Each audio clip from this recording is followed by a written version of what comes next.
সারা বাংলার একটাই এখন স্বর, জাস্টিস ফর প্রদীপ কর। তৃণমূল এখন আত্মহত্যাকারীদের খুঁজে বেড়াচ্ছে, না পেলে পরে তাদের ঝুলিয়ে দেবে কোথাও। স্থানীয় যারা বিজেপির নেতারা যদি এখানে ঢোকেন, ঘিরে ধরবেন এদেরকে, বলবে বাবা ঠাকুরদার সার্টিফিকেট নিয়ে আয়, তারপর প্রচার করতে আসবে। বেঁধে রাখবেন,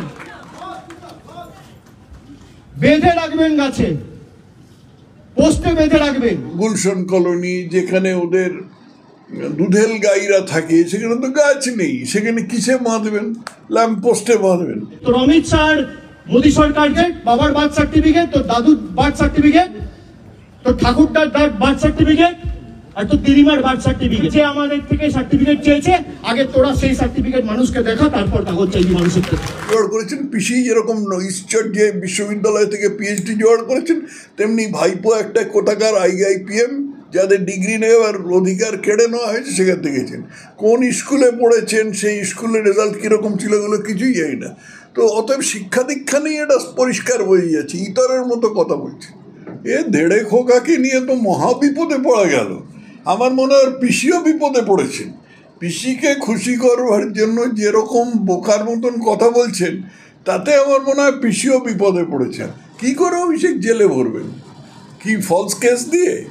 একদিনে জেলতে সবাই জামিন পেয়ে যাবে, কোথায় জেলে ভরবেন? অভিষেক কি স্বপ্ন দেখছেন যে উনি কেন্দ্রে ক্ষমতায় যাবেন, সিবিআই দিয়ে করবেন? মানে আর ইয়েতে কুজোরা চিট হয়ে শোয়ার আর মিটল না, শখ আর মিটল না।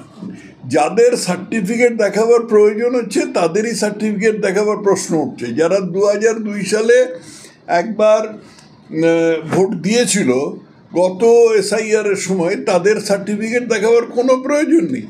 এখন এই জিনিসটা যদি ওই সলিড মাথায় না ঢোকে, তাহলে আমি কি করব? ওদের মানে সেকুলার গুরু জওহরলাল নেহরু স্বাধীনতার আগে একবার বলেছিলেন যে যত কালোবাজারি চোরাকারবারি আছে, সকলকে সবচেয়ে কাছের ল্যাম্পপোস্ট থেকে ঝুলিয়ে ফাঁসি দেওয়া হবে। তারপরে তো সব ভুলে গেলেন। অভিষেকও ভুলে যাবেন। যে কোনো আত্মহত্যার কেসে একটা ময়না তদন্ত হয় এবং তারপর একটা ফরেন্সিক তদন্ত হয়, যার মাধ্যমে জানা যায় যে যা খালি চোখে যা দেখা যাচ্ছে সেটা ঠিক কিনা। ওর হাতে একটা চিরকুট আছে, আমি তো শুনতে পাচ্ছি ওর হাতে 4টে আঙুল নেই। চিরকুট লিখলেন কি করে? অন্য একটা কেউ লিখে গুঁজে দিয়েছে, পরিষ্কার বোঝা যাচ্ছে। ব্যারাকপুরের যে পুলিশ কমিশনার, তিনি বলেছিলেন উনি অবসাদে ভুগছিলেন। এই অবসাদ ব্যাপারটা হয়তো অনেকে বোঝেন না। অবসাদ ব্যাপারটা একটা অসুখ, এটা শুধু মন খারাপের কেস নয়। অবসাদ হলে পরে, যাকে ক্লিনিক্যাল ডিপ্রেশন বলে, সেটা হলে পরে ডাক্তারের কাছে যেতে হয়, ওষুধ খেতে হয়, কাউন্সেলিং করতে হয়। এ সমস্ত কিছুই আমরা জানি না যখন।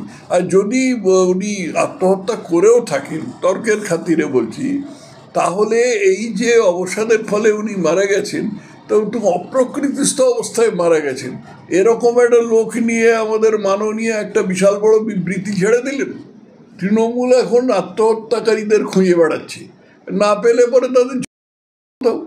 এ তো অনেক দিন আগে থেকে তৃণমূল এই খেলা খেলছে। 2020 সালে উত্তর দিনাজপুরের হেমতাবাদের এমএলএ ছিলেন দেবেন্দ্রনাথ রায়, তাকে ওরকম করে ঝুলিয়ে দিয়ে বলেছিল উনি আত্মহত্যা করেছেন। এইসব খেলা তৃণমূল খুব ভালো করতে পারে।